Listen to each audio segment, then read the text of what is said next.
Hey guys, thanks for tuning in.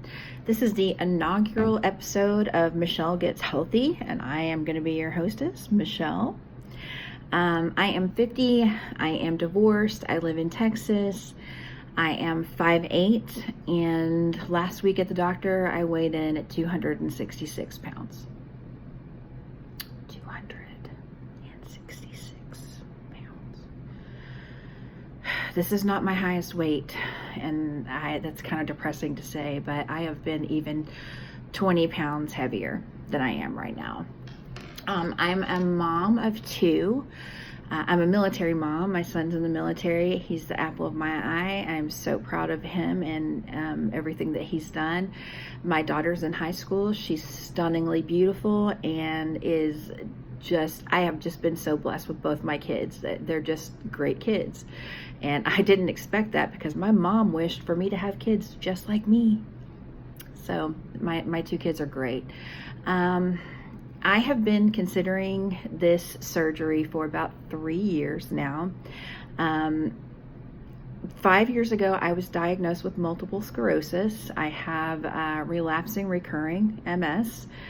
And if you guys are familiar with the actress Selma Blair, she has been living her MS journey in the public eye. She has a different type of MS than I have. She has progressive MS, which is just what it means. It's you get progressively worse year after year. There's a lot of chance to lose mobility, a lot of opportunity to end up in a wheelchair. She's had to shave her head recently because she's unable to care for her hair anymore. So my MS is completely different than that. I have flares about every 4 to 5 months, and I have to take steroids for that. Steroids are not my friend. Even though it's been a few months since I've taken them last, I still carry that steroid weight in my face. And it drives me nuts. I hate it. But if I want to feel well enough to be able to get out of bed, then I have to have that stuff treated. I have a lot of comorbidities that go along with this. If this surgery were covered by my insurance, which it's not, which blows my mind in 2019 that it's not, if it were covered, then I would have had to have proven everything that I've done. And I had a list. It was astronomical how much I have done for my weight. I have tried pills. I have tried coffees. I have tried protein shakes. I have tried prescription pills. I've tried injections, Nutrisystem, Weight Watchers. I mean, I could go on and on all day long of the things that I've tried. And I do lose. I'll lose 20 or 30 pounds and then I'll pack it back on and then some. And that's been my problem. Let's see. I have very high blood pressure. My diastolic last week on blood pressure medication is still running in the 90 range. That's not good for me. I have sleep apnea, self-diagnosed. From how I snore and how unrested that I feel when I wake up every morning, I know for a fact I have sleep apnea. I don't need to go to a sleep lab and have them tell me that. I already know. Let's see. So that's a little bit about me. My surgeon is Dr. Chad Carlton at Lone Star Bariatrics in Dallas. He is amazing. I have interviewed a lot of different surgeons on this journey. I have gone to see a lot of different people, and I fell in love with him and his bedside manner and with his staff, especially the front office staff of any physician's office will tell you everything you need to know about that doctor. His nurses and his staff have been incredible over the past 6 months that I have been really getting serious about this surgery and getting in to see him and seeing what my options are and making a decision. I am self-pay. Like I said, it's not covered by my insurance. This is the biggest investment I think that I have made in my health my entire life, and I am well deserving of that. I absolutely know that. Let's see, I have some goals that I want to be able to meet after this surgery, and I know that it's going to take a while. I would like to lose 80 pounds. I'm being realistic about this weight loss. This is not a confidence thing for me at all. I'll let you guys know. I'm a tall, curvy girl. I'm busty, big butt, small waist, and there are a lot of men out there that like that hourglass figure. I have not had any issues dating. I have not had any issues with relationships or maintaining relationships, and I actually have been engaged twice in 9 years. Didn't marry them, thank God. Good decision.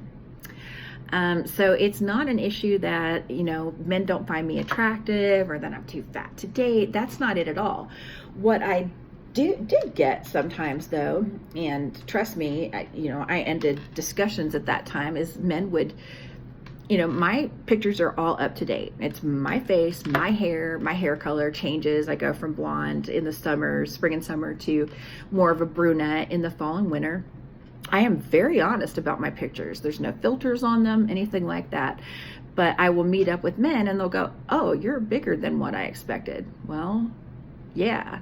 And they say, "Oh, you're beautiful, but..." I don't care about your butts. I don't care what you say. I am a confident, intelligent woman, and I don't ever let any man measure my worth, ever. So, I would push back on that and just say, hey, if you don't like me the size that I am, I love myself. I absolutely love myself. And if you don't, that's your issue. So it's not a confidence thing for me. I don't want to be a size 00. That's not my goal.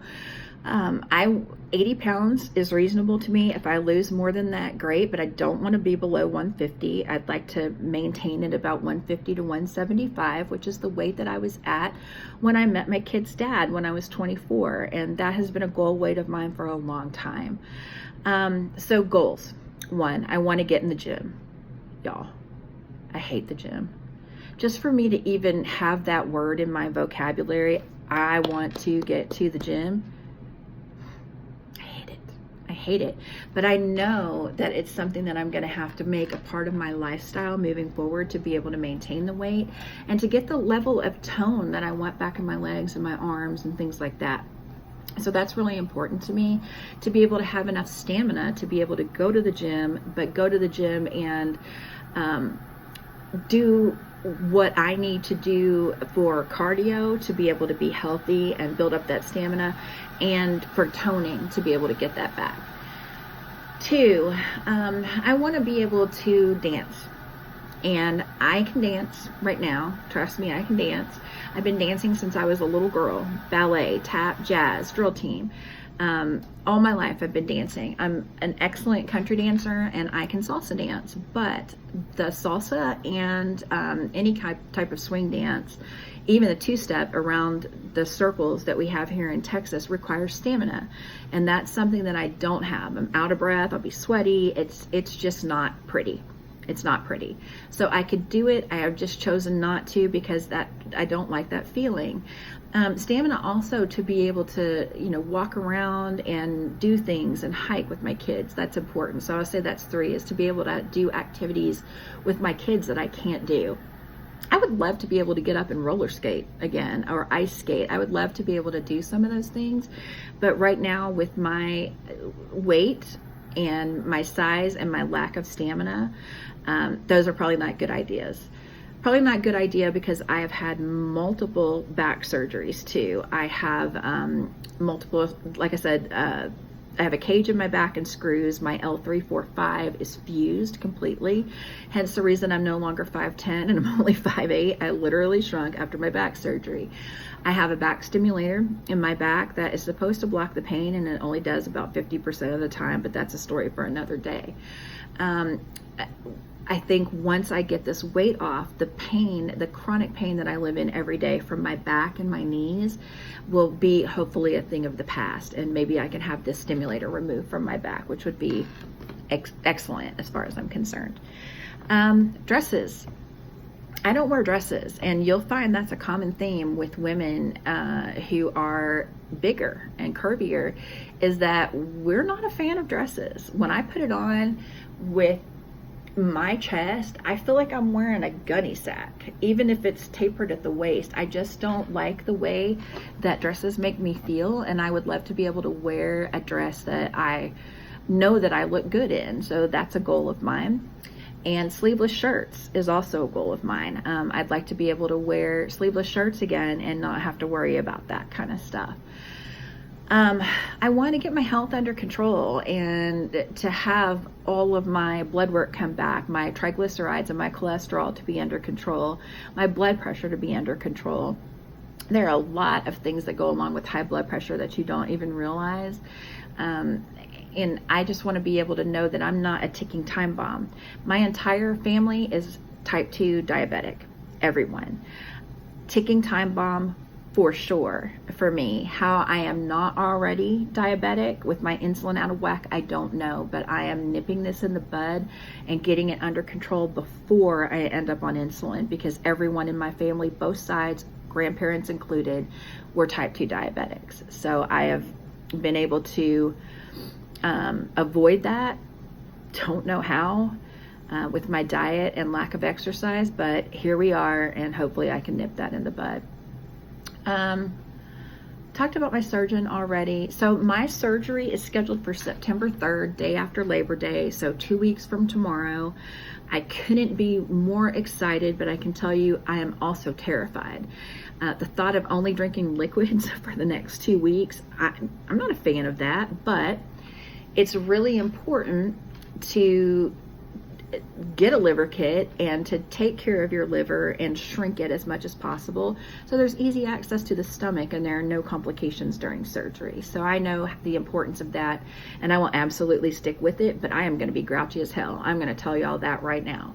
You're probably going to see on my videos, I might have on makeup, I might not, but I might be snippy and a little bit bitchy, and I expect that to happen, not just with this liquid diet, but you know, going through the whole process each year. I know what to expect from the surgery. As a clinician, like I said, I can watch YouTube videos all day long of the actual surgery, and it does not bother me one bit. I mean, I can watch the cutting, I can watch the cauterizing, the blood, the fat. That doesn't bother me. It's that, that's part of my career, so a career choice, so it didn't bother me. But that's not an everyday thing for regular people. You guys might like to watch pimple pop videos and things like that, but a surgery is a whole different ball game, and some people don't have the stomach for that. If you don't, there are digital videos out there to show you what to expect from the procedure that you're getting, whether it is a bypass or a sleeve, whatever you're doing, you should absolutely research the process and know what to expect. I have already done that, and as most recently with him, I know exactly what to expect. Ask your surgeon questions so that you're prepared when you go into this to know what you can eat and what you can't. Even as a nurse, when I went in, I didn't think I was going to be able to take pills, and I was really concerned about the number of medications that I take. I take 12 medications right now. Another goal of mine, that's for including MS, you guys. It's not like, I'm taking pills all day long, but that's what it feels like right now. Taking a handful of pills is going to be obsolete for me. That's not going to be an option. So I wasn't aware that I was going to be able to take my medications, and he said that would be fine. I have thyroid issues. There's a lot that has gotten me to this weight, and it's been my own fault. It's been the way I've eaten, my lack of choosing healthy foods, which I know what I'm supposed to eat, but I've chosen what I like to eat, and that's not necessarily a good thing. I have the willpower to be able to do this, but I just haven't had the motivation until I started feeling so bad over the last couple of years. MS sucks the life out of people, and I'll just be honest with you about that. Multiple sclerosis is no joke, you guys. My vision has gotten horrible. The memory loss is my least favorite thing, because I used to be a music savant. I could hear a song and somebody would ask me, who's that? And I could name the song, the artist, and the year that it came out, or the album. I can't do that anymore with MS, which is so frustrating, because that was kind of a superpower and I really liked it, but my memory gets a little fuzzy. So if I repeat things in these videos, y'all are just going to have to be patient with me, because it has nothing to do with my weight and everything to do with MS. I think that's it. I was really excited that my surgeon had a liver kit available, that I didn't have to go on Amazon and pick a bunch of protein powders out that having to look and see how much protein they had and sugar and carbs and all that. So bariatric fusion is what my surgeon partners with, and he had a liver kit for purchase. I got this giant thing of vanilla giant thing of chocolate. I have about 24 protein bars in there and all different flavors to try. I've gotten all kinds of different samples for vitamins, which is kind of exciting. I haven't really found one that I really like yet. So if you guys have suggestions on your favorite good tasting vitamins, please put them in the comments below. I also ordered a magic bullet on Amazon. Magic bullet. It has all kinds of pieces and little containers and stuff for my smoothies, and especially when the puree stage comes, I wanted to be able to be prepared to puree things. I am not looking forward to that at all. I'm not a salad person. Egg salad, chicken salad, tuna salad. Now I may be freaking starving by the time that phase rolls around, and I may whip up chicken salad and eat it every day. I don't know what my taste buds are going to be like, but I have a full understanding that it's going to change after I have this surgery. So I've been trying to prepare. I've bought a lot of broths and, you know, sugar-free popsicles and things like that to kind of take me through every stage, because I'm going to probably be limited to how often I can get out and things like that. So I wanted to be prepared for this. I'm really just gearing up to have things on hand that I need to stay on track and stay on target. So I'll keep you guys posted through at least every couple of days. I'll post a video. You're going to have to bear with me being a full-time mom, single mom, and working full-time and trying to get all this stuff in. I will do my very best to post what I'm eating, especially videos about what I'm eating in a day after I get to a certain period of time after surgery, where I'm able to show you what I eat in any given day. So I'm excited to go on this journey with you guys. I hope you've enjoyed the video. If you have, please subscribe and turn your notifications on so you'll be aware when I post again. And I'll try to keep it as straightforward and honest as possible. I'm looking forward to this journey so much.